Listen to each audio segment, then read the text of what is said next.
Hey there, comic friends. I'm Travis, and it's New Comic Book Day. Yay! Or at least New Comic Book Day for me. These are comics for March 13th, 2024.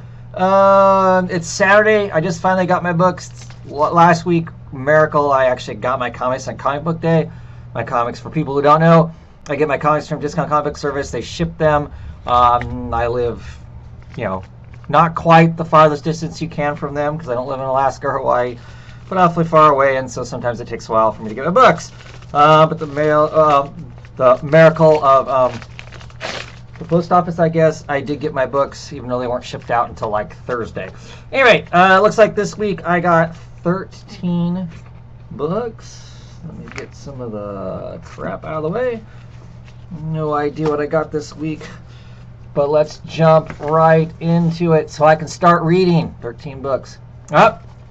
Issue 11 of The Legacy of Violence. This is a Mad Cave comic, one of the few books I do get from them. I've gotten some other stuff from them that's been pretty decent too. Get nervous with these small press people and some of the shenanigans. Shenanigans going on with Scout Comics. I don't read anything from Scout Comics, but all kinds of financial shenanigans going on there. Anyway, this is issue number 11 of 12. This is a Colin Bunn and Andre Muti book. I pick up most anything the two of them do individually, especially together. I like their style. This has been a long story of absolute violence. I mean, when it says Legacy of Violence, it is not joking. This book shows people getting their skin peeled off while they're still alive and all kinds of other horrible things. It's been all right. I don't know that it's been exceptional. This is the penultimate issue, so we're probably getting down to exposing some people, maybe. Find out who the real bad guys are. I don't know that we will. There's some tie back into Nazis and experiments in this and stuff. So, got some interesting parts. Here we go. Immortal Thor. This is issue number 8. Not sure what's going on at this point. Love that cover. Man, that is a cool cover. I've been digging this. This whole kind of, story within a story stuff that's going to be going on. Like I said before, I'm not picking up. There's a companion comic that's going to go along with this because there are people in the comic who are going to be writing a Thor comic, so we'll get the whole meta of that thing going on, which might be cool. I don't know, maybe I'll pick it up afterwards, hear what other people have to say about it. But I've been enjoying this. I'm not going to say a whole lot about these books because then what's the point of reviewing them, right? Oh, is this the final issue? The breaking finale. What a bummer. This is Wesley Dodd's Sandman.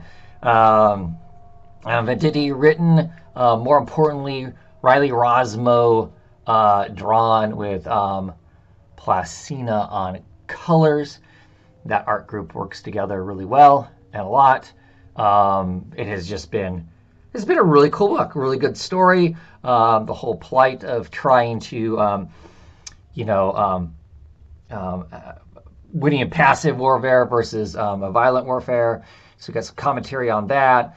Some just absolutely incredible panel work by Riley Rosmo.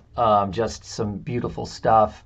You should all be picking it up for that alone, unless you just really despise his style. And then I don't know what to do with you. Okay, here we go. This is Napalm Lullaby. Remender and Bengal, their new book. No idea what the book is about at all. I usually try most Rick Remender books in these days. I don't know that he's like the outstanding person, but he creates a lot of really interesting creator-owned stuff, so I kind of sample that. Bengal's art is always great. I'm trying to think of the last book they did. It didn't last very long. And I wasn't particularly impressed with this. It had to do with like trucking and being free in in America. And there's some pictures I can't show on YouTube. I have no idea. Like I said, I have no idea what this book is about. I may have when I first ordered it, but I do not remember at this point. I don't know. But I look forward to checking it out. It's hefty. It has to be more than It has to be more than Death and Glory. That was the other book. That was the old book that they did. And I wasn't particularly blown away by it. Looks like this is a post-apocalyptic sort of a jam. So always down for that. Okay, keeps flipping to the page. I can't really don't want to show. Yeah, so like I said, not sure exactly what it is going to entail, but I look forward to checking it out. Like I said, it is thick though, man. Yeah, let's see, it is a thick book. So I'm betting it is twice what the normal book is. Oh, here's a book I am super excited about. Helen of Windhorn. This is by the awesome team of Tom King's Bliss Everly. I don't know how you say her first name. Matthew Lopez and Cowles on lettering. If you have read Supergirl, Woman of Tomorrow, absolutely amazing book. If you haven't read it, go get the trade. It is brilliant and beautifully drawn. I remember when Everly first kind of hit the American market, and I was like, oh man, this is some awesome stuff. She is going to be incredible, and she is. If you have Instagram, you can follow her on Instagram. I'll occasionally watch her ink some stuff that she brushing and whatnot. I'm not 100% sure what the book is about, other than it's about this woman. I don't know, is she an archaeologist? Is she a magician? But the art is going to be gorgeous. So whether a good Tom King story or a bad Tom King story or whatever your opinion of Tom King is, it's going to be, art's just going to be, whew, good stuff. Reminds me of like peak Vertigo or something. I don't know. It's just some amazing stuff. Yeah, looking forward to this too. This is Outsiders issue number 5. It's been some good stuff. I've been enjoying it. It kind of hangs on the Warren Ellison's Planetary. Doesn't mess with it necessarily, but that stuff's kind of along. Our drummer, Batwoman, and Lucius. Which Fox is that? Can't remember his first name. But they are kind of just exploring the stuff in the universe that other people aren't exploring. It's very quiet. Most of the stories are basically one issue and done stories. I mean, there's an overarching thing for it to make sense together, why they're doing what they're doing. But each story kind of begins and ends, and that's kind of novel anymore in comic books, it seems like. So I've enjoyed it for that also. Just the fact that you get the beginning of the story, you get the end of the story, each issue. I mean, there's stuff that can happen later on if they want it to, but it just kind of addresses one thing and then it's done. And that is brilliant for superhero comic books, in my opinion. We got Adventure Man, the Ghost Light arc, issue number 2. 2 of 2? What? Does that mean they're going to go on another hiatus? I'll have to read it to find out. Fraction book. Dodson's on art. Good stuff. It's been really enjoyable. It isn't out often enough, in my opinion, and that's just because I enjoy it so much. Give the creators the room that they need to produce the work that they do, and that's great. But always a fun book. And this is issue 2 of, which is this? Is this the hand or the one hand? The companion book to the, I think next week probably I will get the Six Fingers. Once again, written by Ram V. Lawrence Campbell on art. Lee Luridge doing the colors. First issue set up our kind of our story. You got this detective who's basically literally on the day he's retiring. Serial murder stuff shows up, and it's a serial murderer that he has like supposedly put the murder away a number of times, but the murders keep happening. It keeps having stuff happen that it can't be a copycat. You wouldn't think, because there's information that nobody should have. Somehow it's happening.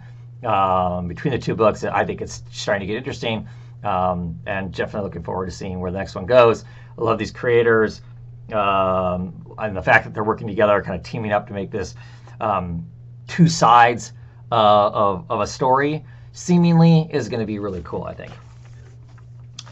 House of Slaughter, issue number 21.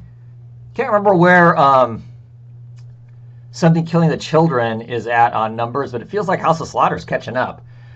This has been fun. If you like the universe, it's just interesting to see what's going on someplace else that there's all kinds of machinations going on that don't just have to do with Erica, our main character in Something's Killing the Children. Yeah, we got the House of Butcher, and we'll see what goes on in the Butcher War. Part 1 is what this is.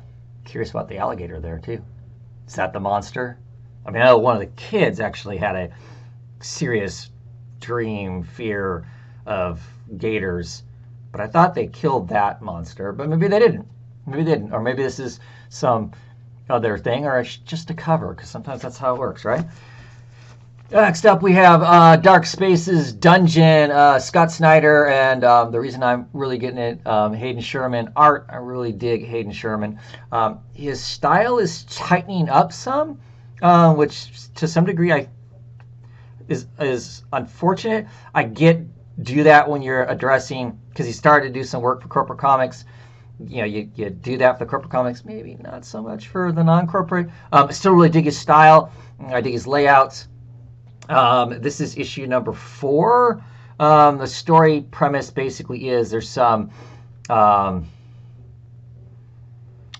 serial killer, I guess what I call him. A serial kidnapper kidnaps people, puts them in these, he has these secret rooms that are built like underground to torture people in, and he doesn't torture them short term. It's like 20 years of torture or longer to see if they ever get found or the people just finally die of whatever it is and whatnot.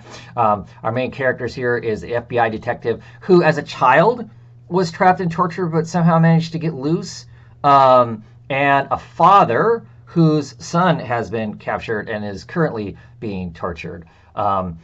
And they're chasing leads to try and find that. The whole Dark Spaces branding from IDW. There's been a number of different stories under the Dark Spaces blanket. They're all creator owned. They're not creator owned.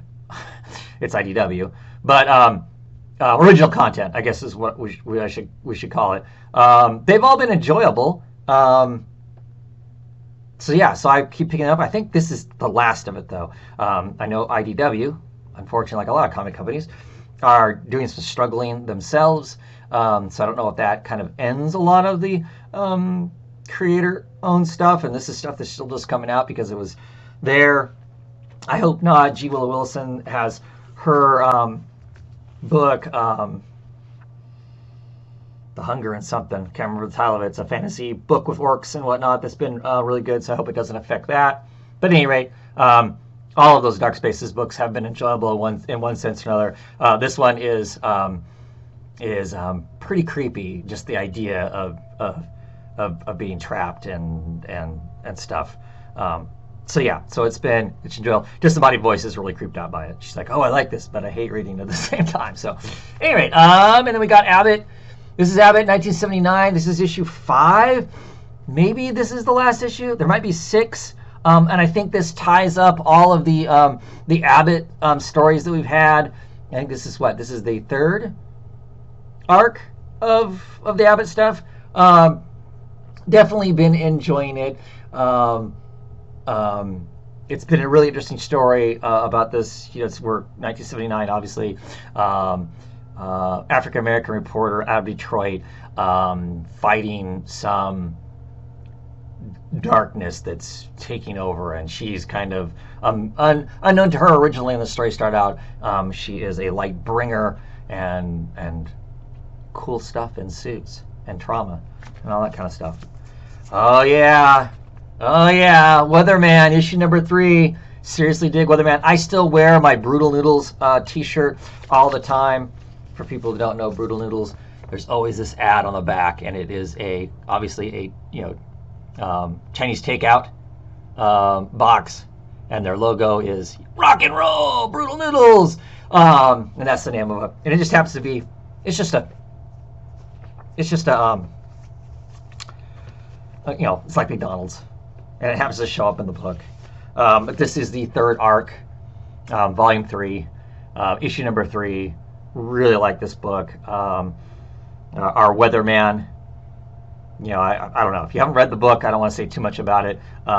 But he has gone through a lot. He's going to go through a lot more.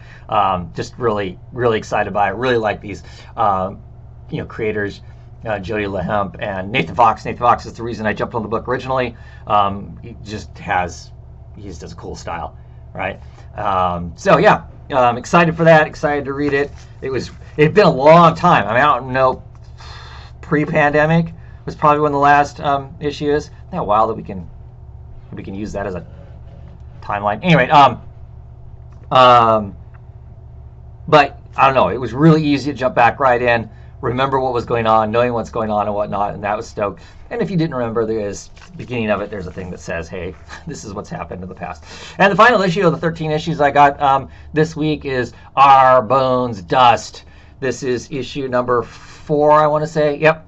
And I think this is the final of this arc. I hope there's more. I really dig it. Ben Steinbeck, love his art. I'm most familiar with his art. He did most of the original run of Baltimore stuff from Dark Horse Comics, but he wrote and drew this with the awesome colors by Dave Stewart. Definitely a post-apocalyptic show or comic, and there's the world is devastated. People speak broken English.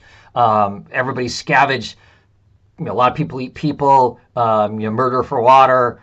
It's got this young feral child. It seems to be the center of the story. But there's like an alien life form, alien life form on the planet, and they're just like taking inventory. They're going to leave, but they see this child that decides he's going to hang around. There's also some AI generated robot spider bug monster killing machine that's around shredding everything. It's supposed to protect its corporation, protect its assets, and obviously it's taken that